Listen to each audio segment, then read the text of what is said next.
Hello and welcome, I'm Nate442 and in this video I'm going to talk about FreeNAS and how it can be very beneficial for the everyday maker and tech enthusiast. Stay tuned.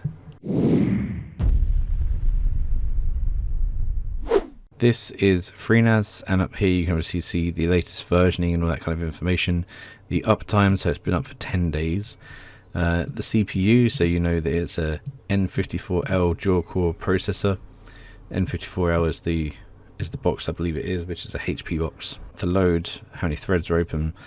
The memory down here, I believe it does need around 8 gigabytes in order to actually function properly. So it is actually using a lot of its memory at the moment just to stay afloat, but it does have enough, so that's good, and that is always good. Over here we have the pool. The pool is the collection of hard drives. So the 4 hard drives are connected together virtually inside ZFS, which is the file system that they use on here, as one massive hard drive, but with 4 disks.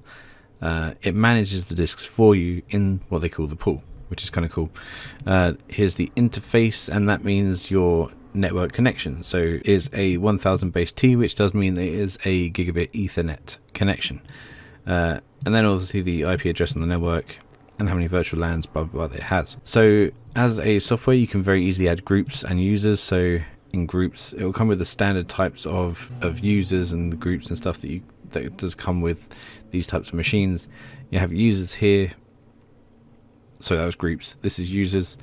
So it does come with the standard users and stuff. Now, when it comes to system, most of this stuff I would just not touch. It come pretty much preset as standard. Your cloud credentials there, so if you want to link up your Google Cloud or Dropbox, then you can do that as well. And I think a lot more cloud solutions are actually available.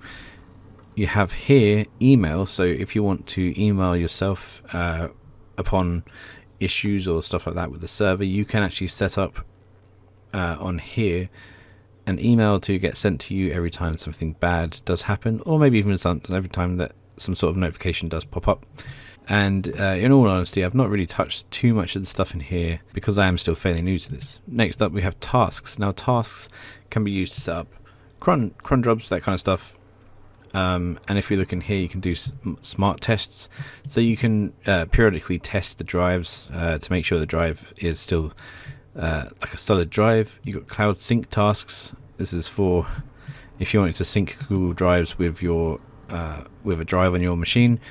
Mine has recently failed, so I do need to look into that, but it is a function that is actually on here. We have network, and what this allows you to do is change different network configurations, static routes, that kind of stuff. Okay, so now we are on to storage, and in storage the first one is pools. So what we have here is a pool. It says it's healthy and it's using 7% of the 9.54 terabytes are free of the total. So yeah, I've used around about just under half a terabyte, I guess, of it so far. So it was around about 10 terabytes, and that does make sense once you think about it, because I have 4 drives in total, and I'll get into that in a second. What we have here is tank. Now tank is the name of the drives all together, which is what they call a pool in FreeNAS, and also the ZFS, which is the zettabyte file system, which is a really cool name for a file system. And also it's probably one of the most futuristic ones that we have at the moment, but it does take a lot of RAM to use. So that is one of the few limitations for this type of file system. As you can see, the tank is the header, so that is the top tier that we have here, and then underneath we have a load of sub-tier data sets, which you can add more of. You can just click on here and then add data set, and then that will add a new file under here, which is technically a folder on the drive. As you can see, when we open the drive, these are the folders that are here. On the base level, that is how that works. Tank is a series of 4 terabyte hard drives on my machine, making a total of 16 terabytes. And what that basically means is one of these drives can go down, and I can just swap it out, put a new one in, and it will fix itself, and it will keep going. So any one of these 4 drives inside the system right now can die, and I will still have all of the data on there completely perfectly accessible and usable. And the great thing about FreeNAS is it can actually set this all up for you in software on the back end, so you don't have to worry about any of that kind of stuff. You don't have to worry about raids, raid 10, raid 1, raid 3, 5, 6 or whatever. It does it all for you, and that makes it a lot easier and better to work with, a lot better. Yeah, snapshots, you got disks here. So this is the 4 drives in here. Funnily enough, inside this machine, apparently it's recommended that you use a thumb drive or a USB stick as the boot drive for this machine. So I have a 60 gigabyte USB stick which is plugged into a USB port on the motherboard, and that just acts as a boot storage for the machine. I'm not sure how good it is to do that, or how reliable it really is in the long run. I'm not trying it myself, but it is a MLC storage device, and hopefully that means that it will last longer than the drives will. Although who knows. On here you can see the speeds and stuff like that, the power management, smart being used, acoustic level, blah blah blah, all that kind of stuff. So it is quite customizable, and you can see what kind of drives you have on here as well, and the rotation speeds, which is nice to know if potentially not really that important. Next up you have directory services. So if you have an active directory network, you can set something up on here for it. You can add it to the domain. And then there's LDAP, NIS and Kerberos, all that kind of stuff, which I don't really know too much about. Then we got onto sharing. So sharing is a very important and interesting part here. We have Apple shares. So if you want to set this up for Apple drives or Apple backup storage and stuff like that, you can set that up here very easily. I've not done it yet, but I'm just guessing that it will be quite easy to do. NFS for Unix, I'm guessing Linux, I think, WebDAV, and then also Windows shares. So this is the most important part for me, which means that you can have shares here for your NAS. So these shares are exactly what these folders are. So applications, archive, backup, documents. Google Drive is not there because I have not added that onto there yet, which is probably why it's failed. Media, photos, and share. Once this is a proper NAS connected to the outer network and stuff like that, maybe I will create a share folder so that if I need to share any bigger documents with friends, like video projects or whatever that I want to work on or stuff like that, I can put it into the share and then they can just download it straight from the NAS server. I don't have to keep my computer on. I can just, stick it in the share folder, which is on the same machine. Well, it's on the same network, sorry. Which will be a lot quicker of a connection, especially since it's gigabit. And with these things, you can set ACL. So when you're creating the archive folder, you can actually I'll create the one for Google Drive right now real quick and go to MNT tank. It's not there. That's probably why. That is why it's not showing up. Let's go back into pools. So I'll show you how to create this real quick. I'll create a Google Drive folder. So we'll go to add. Nope, we don't want to create a pool. I'll go to here, add data set, Google Drive. Now we change the share type to SMB. I'll leave the rest of it the same. We'll go save. Next up, we're going to go to sharing again. We go to Windows shares. We go to add. And you can click on here, tank. And then you got Google Drive. And then you can just click save. And it knows what to name it because it will just name it after the drive. And now you have Google Drive in here, and it also has the ACL, which is over here, which is the user connections and stuff like that. So you can click add ACL item here. What we have here is owner, so the owner can modify it. We have group, which I guess a group can modify it. I don't know what group that is, but I'll leave it like that for now. And then you can change that to user, and then put no442. So me as the user can modify it as well. You can change permissions to basic or advanced. This one says basic full control, so this is basic, modify it. You can change basic to full control and then just click save at the bottom, and now you have Google Drive here. Okay, so as you can see, there's a drive on here now called Google Drive, and you can double click and go inside of it because I have given myself permission. That is pretty much the basic part of FreeNAS. And yeah, I mean, that will actually do pretty most of the stuff that I ever will need to do with this machine. It does have down here other stuff. So we have services. This allows you to turn on or off other services such as dynamic DNSs, FTP, rsync. You also have SMTP for mail servers, SSH for secure servers. Then next up you have plugins. Now this is where the FreeNAS server can actually become an incredible piece of machinery. So this FreeNAS server is in its basic levels just a standard fairly old computer.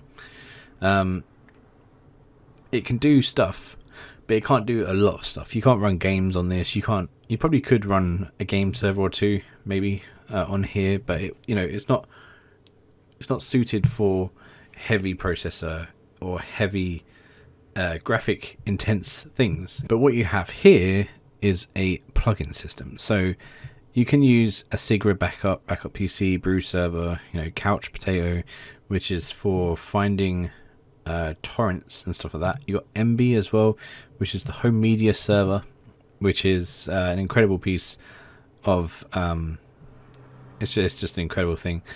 You have Iconic, which is again for local and cloud-based assets discoverable from a single interface. I don't really know. I've never used it before. You got Jenkins on here, which is for programming, so that you can have like your own locally hosted programmable programmers server.